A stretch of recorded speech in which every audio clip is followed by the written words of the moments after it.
Ferry companies have announced they're open to the public in the upcoming weeks, with lockdown restrictions beginning to ease. I've been speaking with the director of Discover Ferries to see what safety measures have been put in place to protect passengers and members of staff. Well, one of the great things about ferry travel is that it really lends itself well to social distancing on board.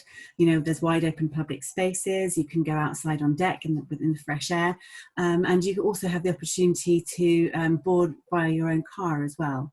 So that's already in place. The additional measures that ferry operators have put on top of that to be COVID safe and to keep both passengers and crew safe is increased hand sanitizers, increased cleaning of areas, especially those where there's kind of high volumes of people going through there throughout the day.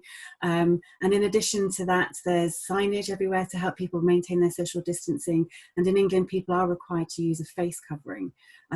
There's been a lot of training for the operators' staff and the crew on board, so they know how to help passengers kind of enjoy their trip safely and in comfort. So our research shows that there's a lot of appetite for people wanting to go on holiday this year, with about 50% wanting to travel within the UK and British Islands, but also 27% are quite keen to go abroad to Europe. Well, I would say that ferries are the safest form of transport because of the ability that you have to socially distance, and also on some of the longer crossings, so over to Amsterdam, for example, you have your own cabin space, so you can travel in your own kind of party bubble, whether that's with your family or close people. So that's a fantastic thing that you can do on ferries only, really. Ferries have been working incredibly hard throughout this pandemic to keep the free flow not only of essential lifeline services, but also goods such as food and medical equipment into the UK and broader. So they have been working really hard behind the scenes, and that means that they're really well placed to go forward and accept passengers with all the safety measures in place to welcome them on board.